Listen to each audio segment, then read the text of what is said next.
Kanina po na pinakikinggan ko ang pananalita ng ating kinatawan mula sa Batangas. Pati ako babanggitin. But I'll tell you one thing, Congressman Leviste, maayos kami sa Quezon. Wala kaming problema doon.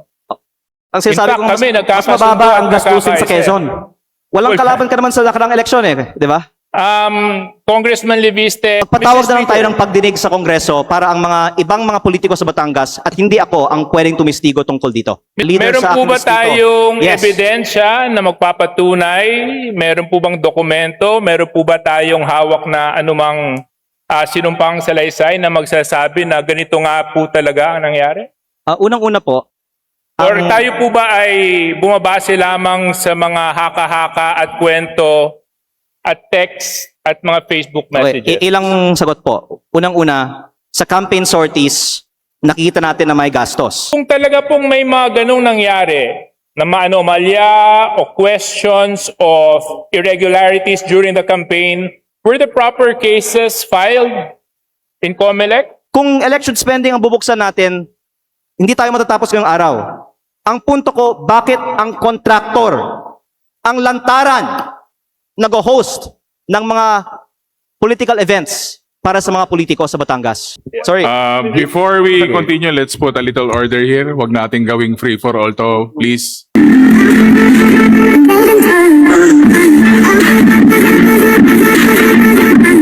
Mr. Speaker, we'd like to recognize Deputy Speaker Janet Garin from Iloilo.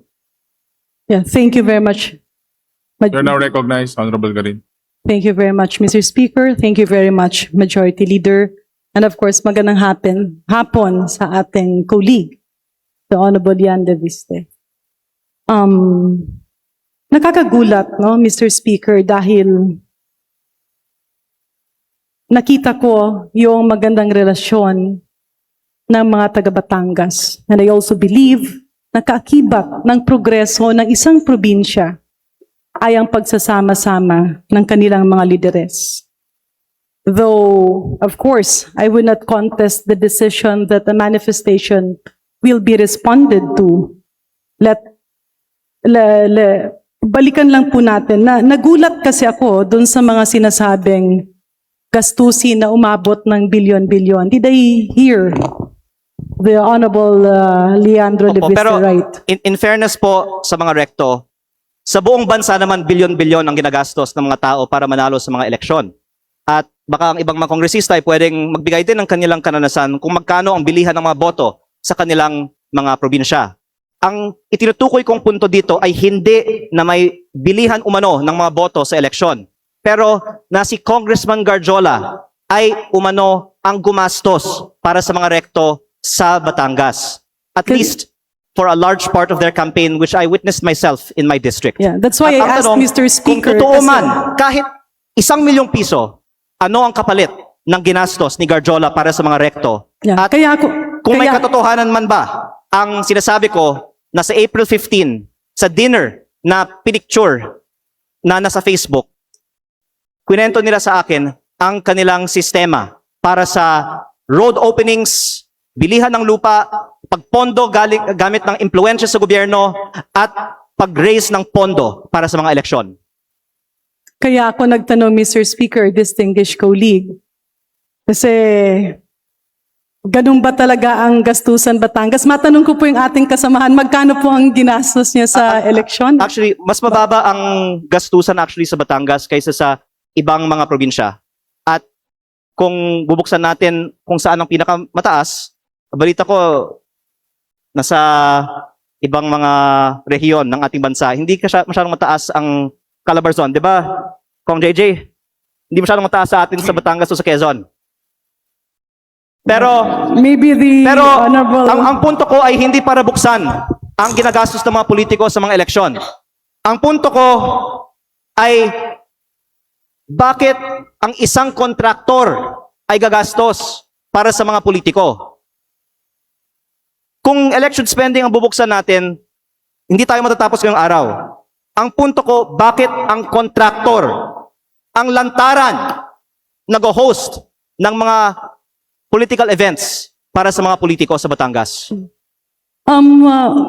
Mr. Speaker, would the Honorable J.J. Suarez respond? But I would continue my line of questioning after his response.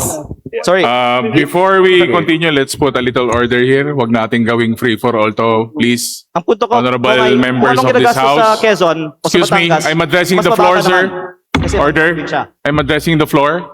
Let's put a little order and let's put a little respect with our colleagues. Honorable JJ, please respond. You were called out. Yeah, thank you very much, no, Mr. Speaker. I found it a little bit offensive that all of a sudden a dear colleague of mine would call out my name during his collective and personal privilege. But nevertheless, no, insofar as my name was called and he asked me, let me just respond with a few queries of clarificatory in nature. Am I allowed, Mr. Speaker? Please proceed. Kanina po na pinakikinggan ko ang pananalita ng ating kinatawan mula sa Batangas. Binanggit niya na may mga halagang ginamit sa kampanya. Totoo po ba ito? Opo, na ang mga leader Meron sa po aking ba distrito. tayong Yes. ebidensya na magpapatunay? Meron po bang dokumento? Meron po ba tayong hawak na anumang sinumpang salaysay na magsasabi na ganito nga po talaga ang nangyari?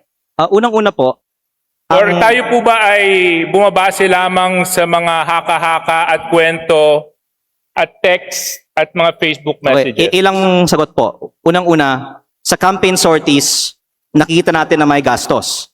At ang punto ko ay tila si Kong Garjola ay may ginastos para sa campaign sorties ng Vilma at Lucky sa Batangas. Pangalawa, ang leaders ko sa Batangas, ayon sa aking isinalaysay, ay nakatanggap ng pera galing kay Congressman Garjola at ito po ay para ikampanya ang Vilma at Lucky pero galing kay Congressman Garjola. At pangatlo, magpatawag na lang tayo ng pagdinig sa Kongreso para ang mga ibang mga politiko sa Batangas at hindi ako ang pwedeng tumistigo tungkol dito. Mr. Speaker, tayo po ay nahalal bago 2025. Taon po ngayon ay 2026. Kung talaga pong may mga ganong nangyari na maanomalya o questions of irregularities during the campaign, were the proper cases filed in COMELEC? Were ethics complaint filed in Congress? Why are we now standing here insinuating all sorts of illegal acts that happened in 2025 when so much time has passed? Unang-una Now po, I question, Mr. Speaker, the timing of all of this. Now I even find it a little bit offensive na pati ako babanggitin. But I'll tell you one thing, Congressman Leviste. Maayos kami sa Quezon. Wala kaming problema doon. ang sinasabi in fact, ko kami, mas nagkakasundo mababa at ang gastusin sa nagkakaisa. Quezon. Walang Well, kalaban ka naman sa nakarang eleksyon eh, di ba?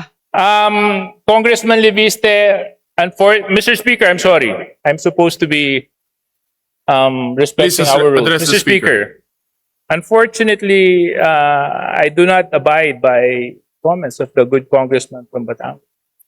I think it's totally uncalled for and baseless. And in fact, it's downright hearsay for him to make such allegations. And if indeed he has factual basis in anything and everything that he is saying, there were proper forums to do the same, to act on those allegations, to make the necessary complaints. Why now? Why here?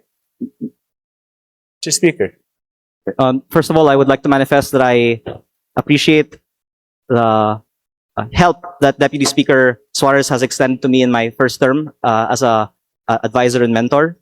And I did not mean any disrespect earlier by mentioning that. My point was that mas mababa ang gastusin sa Quezon at Batangas at sa Calabarzon kumpara sa ibang mga rehiyon.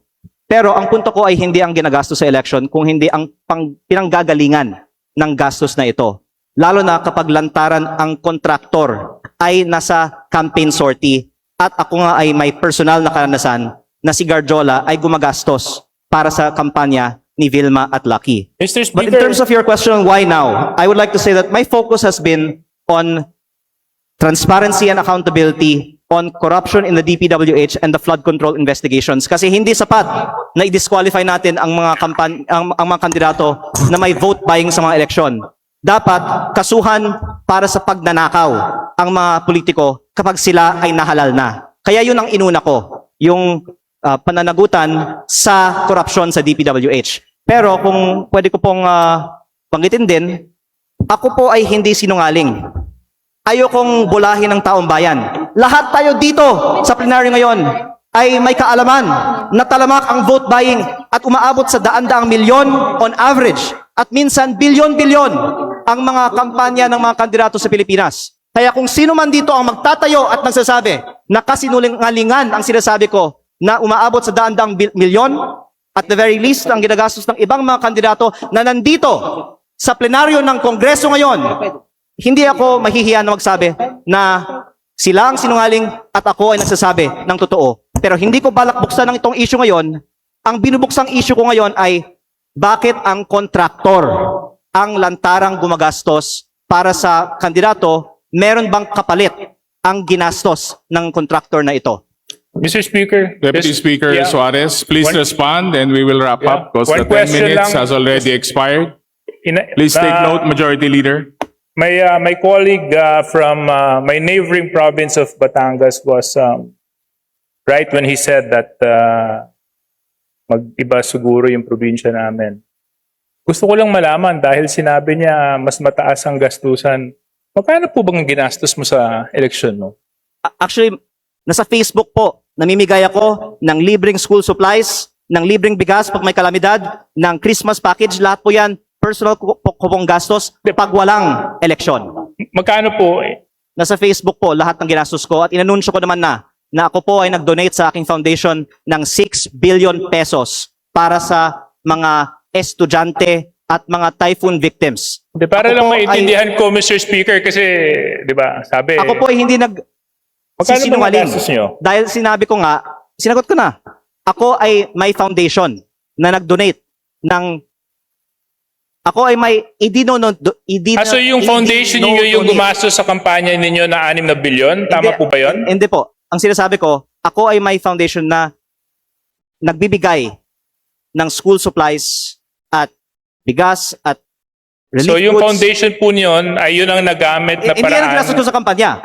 Kasi patuloy akong namimigay pa ng tulong after the sa aking campaign. distrito. Opo. Pero kaya ako po binubuksan ito ngayon kasi wala akong itinatago. Naka-post sa Facebook yung mga ipinamimigay ko kasi yan ay hindi kapalit ng boto.